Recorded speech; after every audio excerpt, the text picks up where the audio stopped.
The USDA and the Institute of Medicine recommends 26 to 38 grams of fiber intake daily. However, the standard American diet and the average fiber consumption in the US is 10 to 15 grams.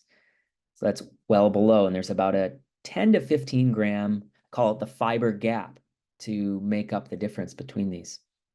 And only 5% of men and 9% of women are getting the recommended daily amount of fiber. This is shockingly low, given the recommendation of 26 to 38.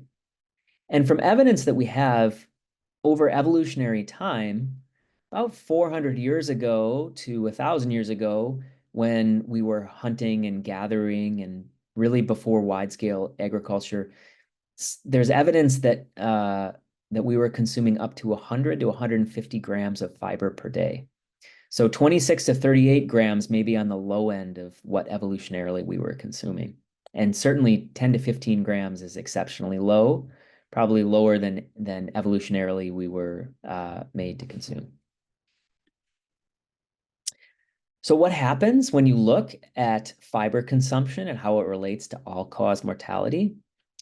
So essentially, in this meta-analysis that was a review of 185 prospective studies and 58 clinical trials, found that a 15 to 30% decrease in all-cause mortality with sufficient fiber intake.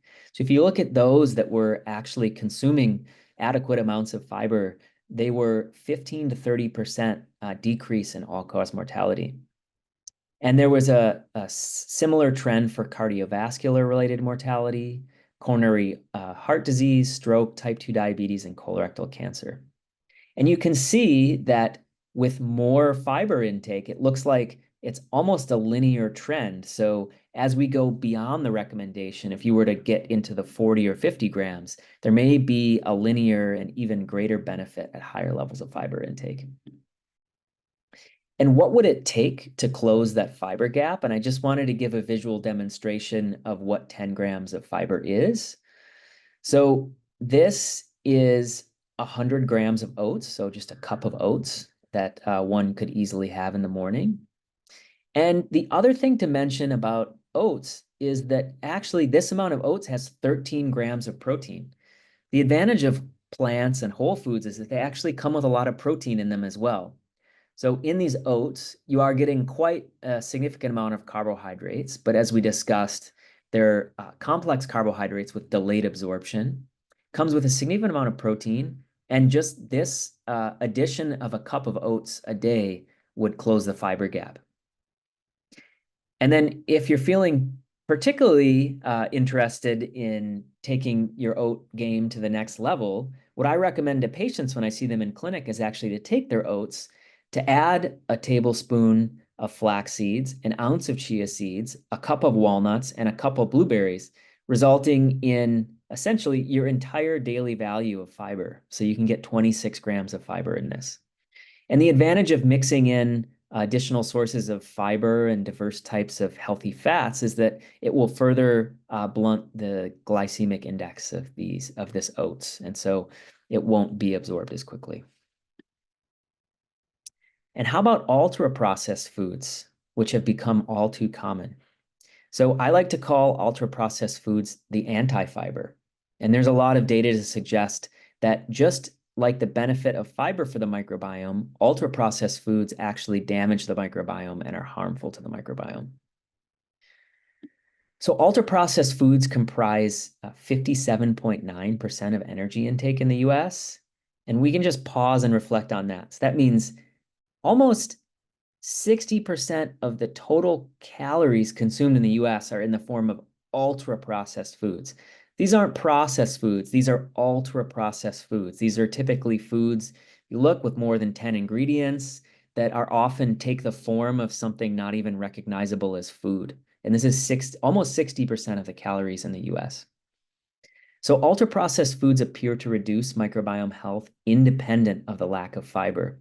And this is through the use of food colorants, emulsifiers, artificial sweeteners, nanoparticles like titanium dioxide.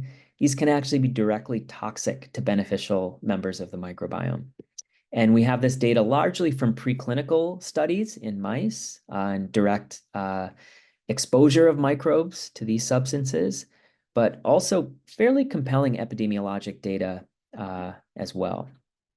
So you'll see the line goes the exact opposite way of fiber. A higher consumption of ultra-processed foods, more than 4 servings per day, was independently associated with a 62% increased hazard for all-cause mortality. So for each additional serving of ultra-processed foods, all-cause mortality increased by 18%. And again, you see this appears to almost be linear. So more processed food is worse for your health. And this is the exact opposite of fiber. So I think what these two epidemiologic studies suggest is that if we were to take even a small portion of the ultra-processed food calories that we're consuming and simply replace them with whole foods containing fiber, I think we would see a massive benefit in our patients' health and in your health. So what happens when we don't get enough fiber?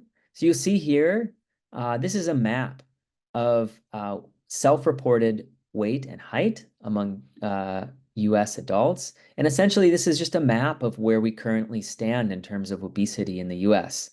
And you see these dark reds mean that over 40% of the population in these areas is overweight and has obesity. And even in some of the yellow areas, you'll see a quarter of the population in these areas are overweight and have obesity. And it is highly likely that the decreased dietary fiber and increase in processed foods is a major contributor to this obesity epidemic. In fact, I would hypothesize that it is the major contributor to this obesity epidemic. And what about the microbiome? You know, as I told you, fiber is so important for the microbiome, and processed foods potentially and likely damage it. So is a lot of this effect being mediated through the microbiome? And there's a mounting evidence base to suggest that this is possibly the case. As we know, the anti-obesity drugs that based on GLP-1, most commonly known as Ozempic and Wegovy, have become very popular. And what fiber is actually important to do is to naturally induce GLP-1 expression.